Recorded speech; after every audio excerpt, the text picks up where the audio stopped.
So I have 18 minutes to speak with you. And in America, that's about the average time that you would have to wait past your appointment time before you can hear the doctor will see you now. As the patient sits in the aptly called waiting room, she's worried, she's anxious, she's looking for answers. She knows what the role of the doctor is, but what role does she play in the doctor-patient relationship? And that's what I want to talk to you about. The role you play in the relationship you have and will have with that person who keeps you waiting, your doctor. But what authority do I have, if any, to talk to you about the doctor-patient relationship?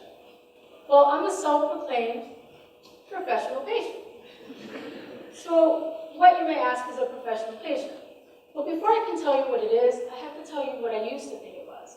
I used to define it as someone who had to go see the doctor a lot, maybe because of a chronic or a terminal illness, basically someone who spent a disproportionate amount of time with medical professionals.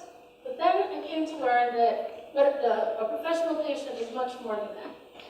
My career as a professional patient began early. I was raised by a wonderful grandmother who had a lot of medical problems, but she was also a full-fledged hypochondriac.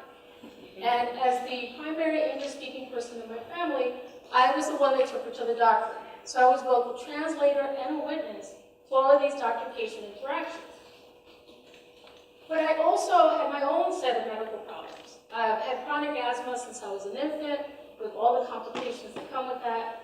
And when I was 15, they found a tumor in my pituitary gland. I had to go home and tell my family this awful news. And I also had to negotiate with the doctors whether or not to have the brain tumor removed. At the age of 15, imagine, I had to make life-altering decisions that would compromise my ability to have children.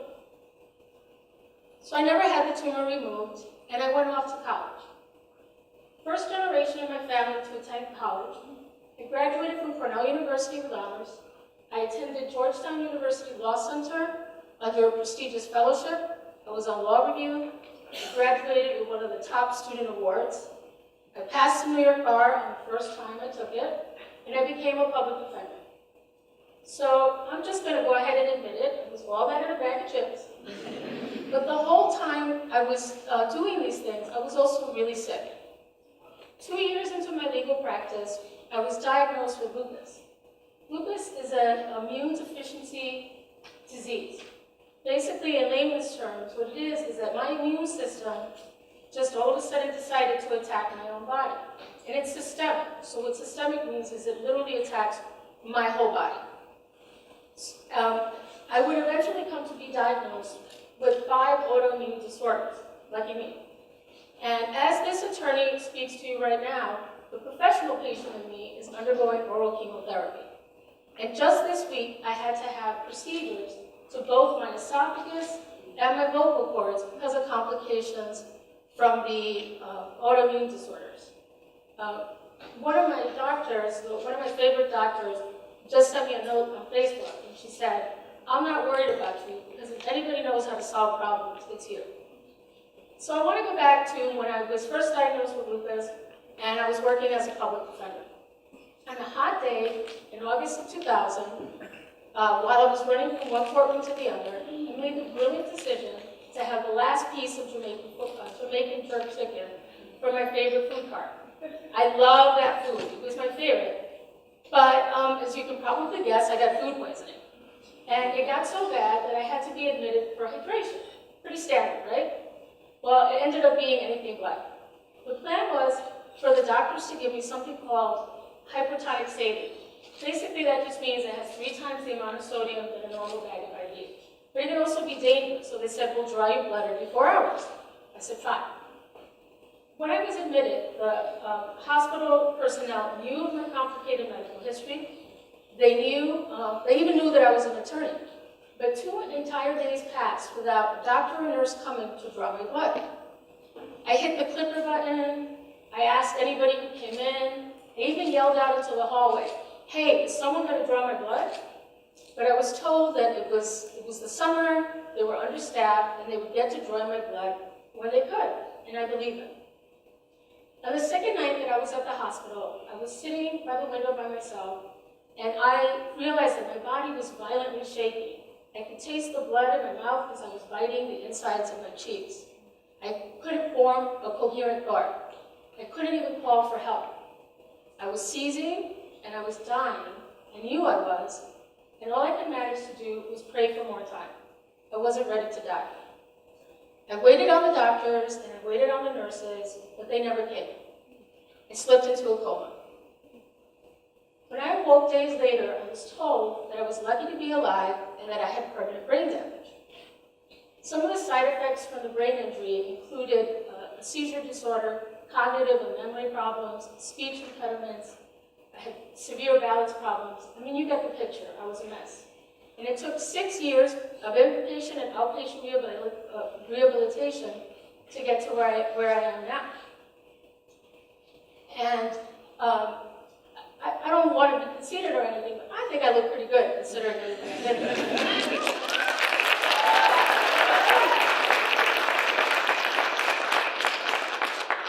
So people say that it's a miracle that I'm alive. But to me, the greater miracle is that I can use my story for all its horrors, that my story for all its horrors is a tale of resilience and overcoming obstacles. And more importantly, that I want to use my hard-gained knowledge to empower current and future patients. After the injury, my body was broken and my soul was crushed. The last people I wanted to see, especially while naked under a flimsy medical gown, were the very people who had nearly put me in the grave. But what choice did I have? So I had to get over my fear. And then a couple of months into my rehabilitation, I started thinking, what could I have done to have facilitated better communication between myself and the doctors? Would that have made a difference? And then that got me to wondering, what can patients do to enhance their communication with the doctors to have a better doctor-patient interaction? So my search for these answers led me to do online research. I read books. I talked to a lot of people. One of these conversations led me to the Master's in Narrative Medicine program at Columbia University. Now, narrative medicine is an emerging field that seeks to train clinicians to better hear, interpret, and be moved by patient stories of illness. Basically, it's a movement to improve healthcare. And soon after graduating from the program, I made a realization. In order to make the most out of the doctor-patient interaction, both parties have to show up as professionals.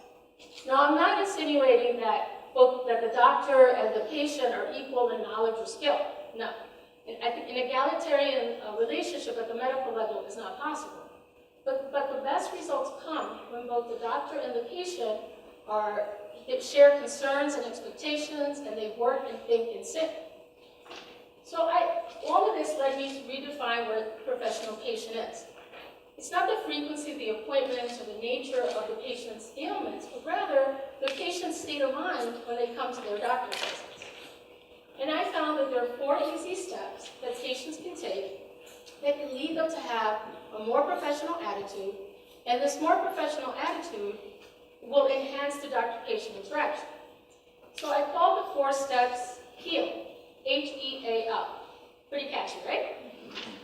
So the H stands for honor your and your doctor's time by showing up prepared to your visits. E stands for being an expert in your body and knowing your medical history. A stands for assembling your own healthcare support team. And L stands for listening to your doctor and understanding what they're said to you. Am I caught up? So let's go to the first one, honor your and your doctor's time. So did you know that a physician spends an average of 13 to 16 minutes per patient during a doctor's visit? That leaves the patient a very short amount of time in which to share their concerns. And from the day that you make the appointment to the moment you hear the doctor will see you now, weeks, if not months, can pass. So the patient needs to make the most out of that time. Before I give you how to get prepared, I want to talk to all these wonderful young people in the audience. I'm sure a lot of you are thinking, oh, this is a nice talk, but it doesn't pertain to me. You think you may never get sick, right? Well, I'm here to give you some bad news. You will have to go see a doctor at some point. And if not for yourself, to take a loved one or a family member. So you also have to pay attention to the steps. So well, an easy way to get prepared is to do online research.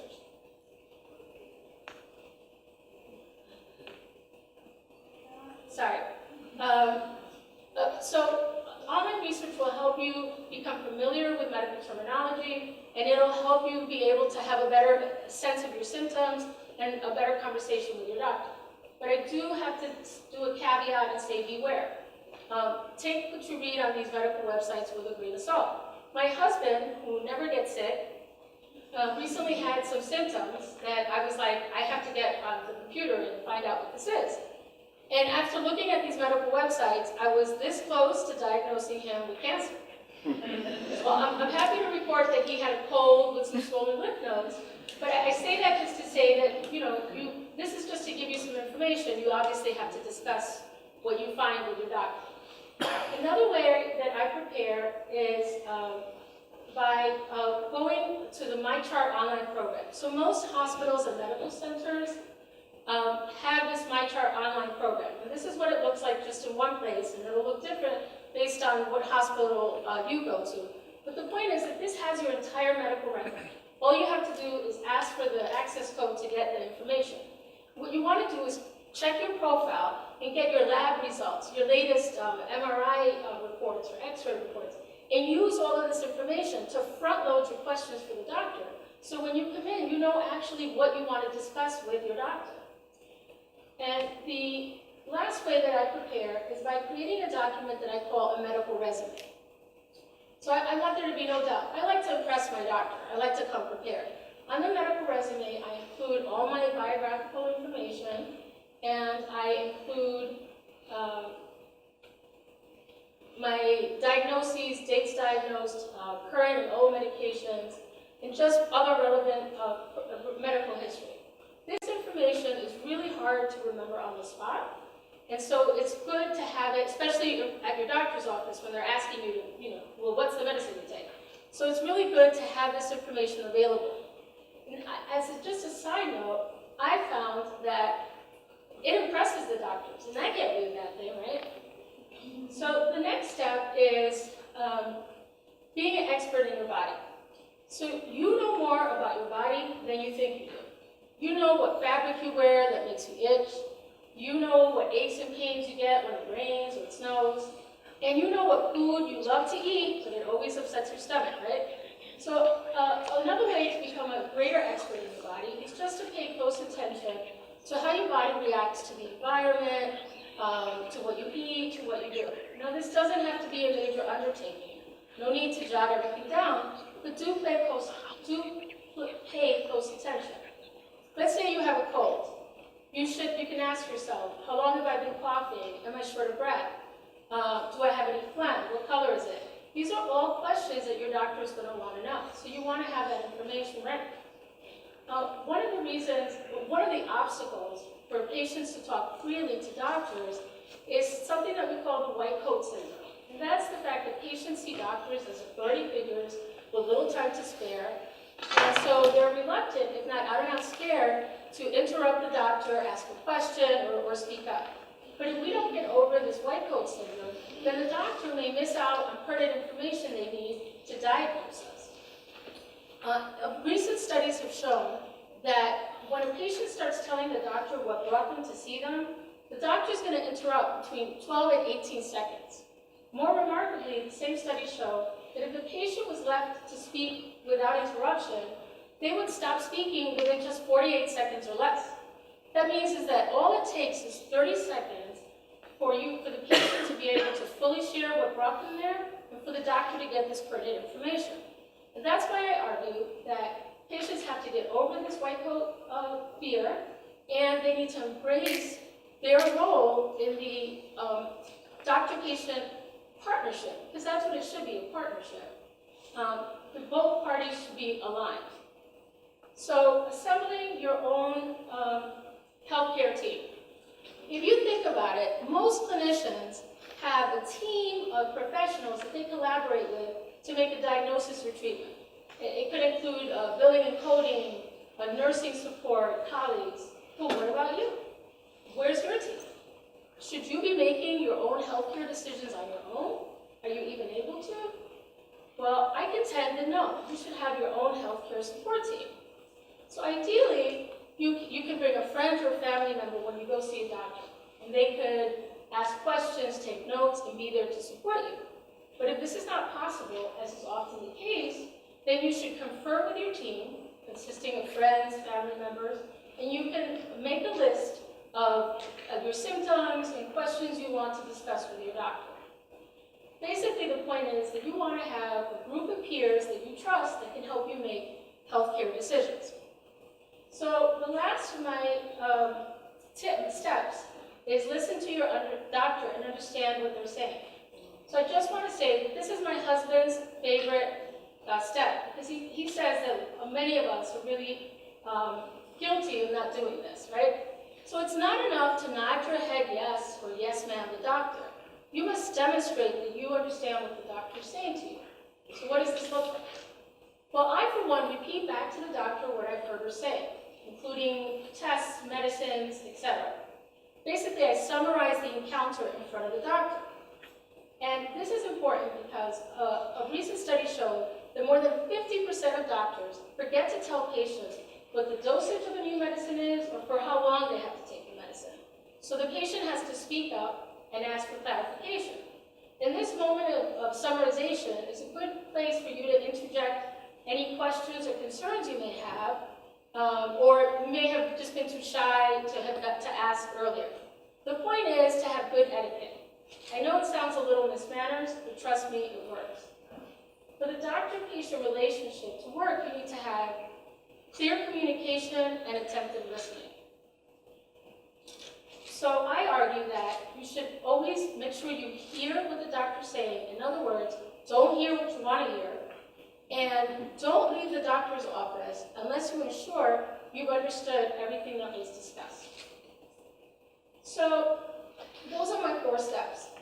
And if you follow them, it does not mean that your doctor is going to be your new BFF, as my 9-year-old daughter would say. That's not the goal, right? But what it does mean is that you will be able to bring a more professional attitude to your doctor's visits, and hopefully you'll be able to find a partner, a reliable partner in your healthcare.